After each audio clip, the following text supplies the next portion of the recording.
Fala galera, eu sou o Lucas da Colete Studio, tô aqui mais uma vez mostrar pra vocês de uma forma mais prática e visual, iniciando uma sequência de feitos nossos que evoluíram o nosso jogo do Bye Bye Johnny e numa questão de identidade. O jogo tem um escopo bem curto, tá? Então vou passar pelo jogo de forma rápida pra gente dar uma olhadinha em como ele era no início.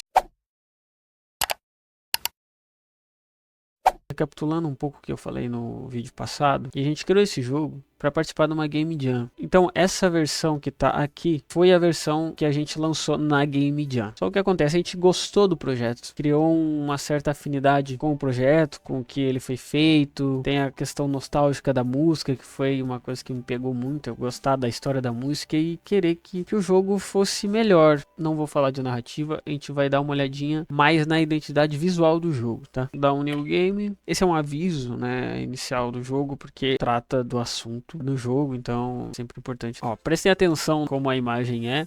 Essa imagem não é padrão da RPG Maker, mas foi uma coisa muito inicial que eu fiz.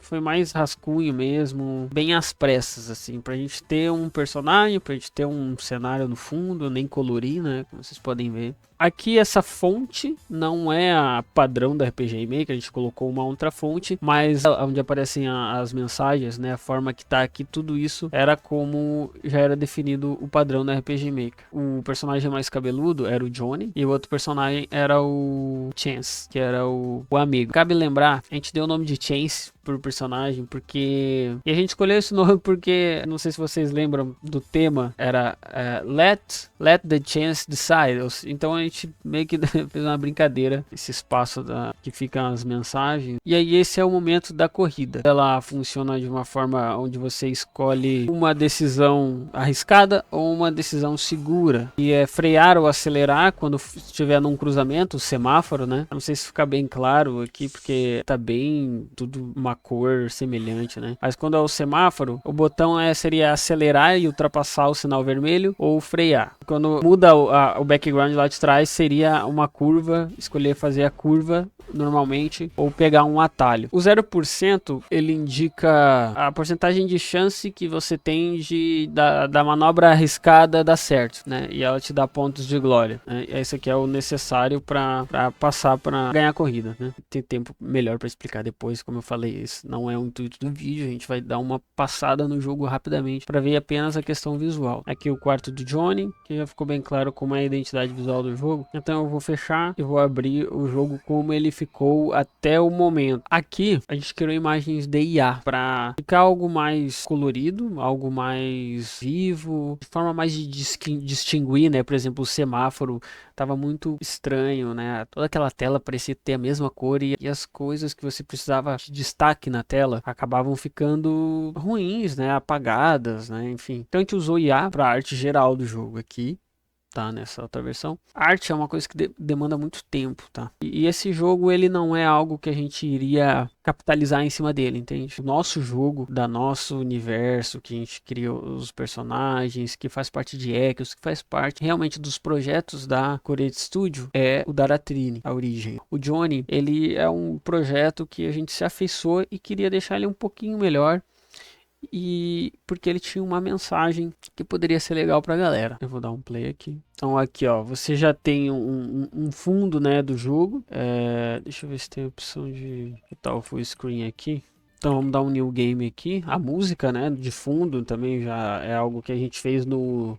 A gente usou a IA também, né, o Suno, para fazer algumas músicas do jogo. Em geral, rock. É a ideia que a gente queria, é a vibe que a gente queria trazer, né, para o jogo. A fonte da letra já está diferente, a gente já centralizou aqui a mensagem. Os diálogos de novel, então, já tem essas opções aqui, que geralmente se tem, né, em jogos de novel. Então você salva onde quando você precisar, você pode download, você pode acessar as configurações do jogo, vocês podem voltar para o início, né, lá para o título. Fast ele passa rápido, o auto ele passa automaticamente os diálogos, o log é um histórico das mensagens, caso você passado sem querer, pô, e agora perdi o que foi falado. Então aqui no log você consegue acessar todo o histórico do diálogo, né? Também o som de fundo aqui também, né? Diferente. Já dá pra ver que o jogo tem outra cara, né? Aqui a gente optou os personagens estarem olhando um para o outro enquanto conversam, né? Antes eles estavam virados para você aí fora da tela. Então aqui a gente adaptou para esse formato, né? Que aí os personagens ficam olhando um para o outro enquanto conversam, né? No geral já tem mais contexto aqui também, né? Enfim, ó, tem uma introdução antes de entrar para a corrida, né?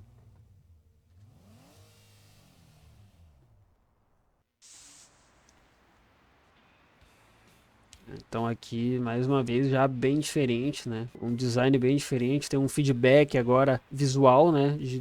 Do que você fez, né? Se foi uma jogada segura ou não. Nem vi as posições ali. Ah, eu perdi. Tá, vamos lá. Seguro, arriscado.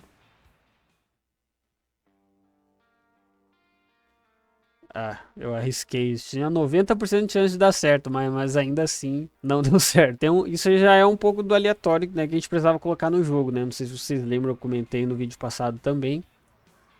Então, ó, aí aqui foi 100%, né? Então aqui ganhamos a corrida. Então tem mais algumas cenas, alguns contextos aí. Eles vão comemorar depois da primeira corrida. Ó, a musiquinha de fundo de novo, né?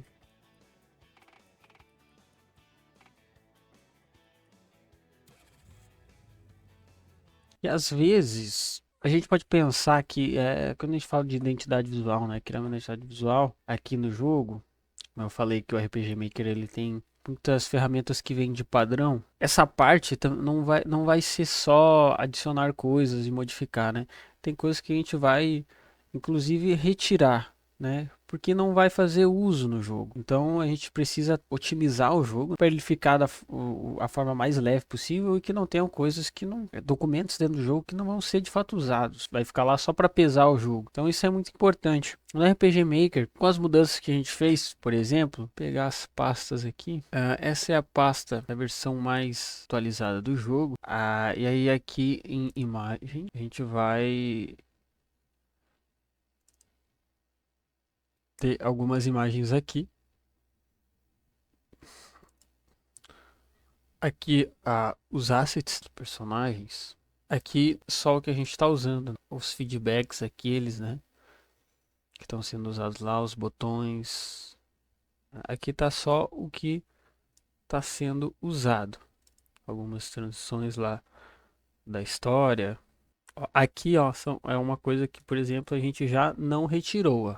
Temos que retirar. Isso aqui são sprites de bonequinhos que são padrão da RPG Maker, são os atores, tá vendo? Isso é algo que a gente vai ter que tirar também. Deixa eu pegar a pasta mais antiga, mostrar para vocês tudo que foi retirado. Tem as imagens aqui que a gente usou, né? Mas todos esses padrões da RPG Maker ainda estão aqui, ó, pesando o jogo, tá? Pictures. Ó, todos os rostos, os bustos dos personagens padrão do RPG Maker. E a gente só criou uma pastinha aqui com os atores, os inimigos, né? A gente nem utiliza inimigos no jogo do Johnny, então isso tudo foi retirado também. A gente não tem batalha no jogo, né? Batalha usando o sistema de batalha do RPG Maker. Então isso aqui também não é útil. Isso tudo pode ser deletado, né? E foi, né? Tile sets para criar mapa. A gente não usa mapa no jogo também. Isso aqui nós retiramos também. As imagens para títulos, onde você dá new game, né?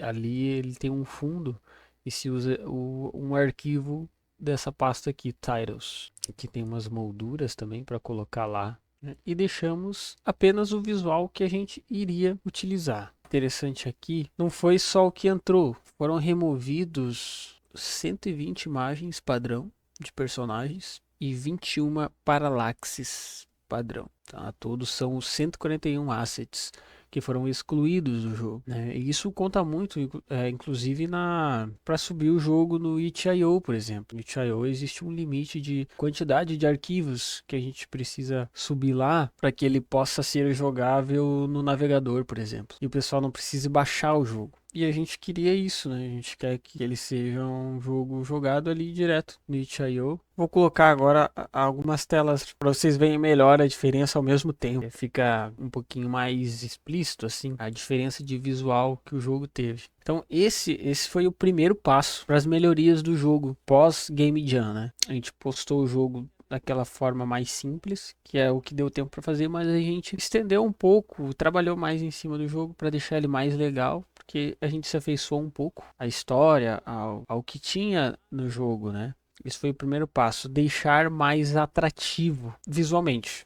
Haverão outros vídeos, a gente vai falar como a gente pensou os personagens mais em específico, como a gente pensou as features do jogo. Quando a gente vai transicionar de uma cena para outra. Pô, isso aqui tá muito seco, corte seco, né? Precisa de algo aqui pra, não sei, tá estranho. Você tá nessa cena, de repente pula para outra cena e parece que tá faltando informação, parece que algo tá faltando. Então eu agradeço mais uma vez a atenção de quem tá acompanhando esses devlogs, né, do Johnny. Vocês podem fazer perguntas específicas também. Nós sabemos mais ou menos o que queremos falar de cada fase do devlog do jogo, mas vocês também podem pedir algo específico. Então, eu fico por aqui. Obrigado por vocês acompanharem essa trajetória e até o próximo vídeo.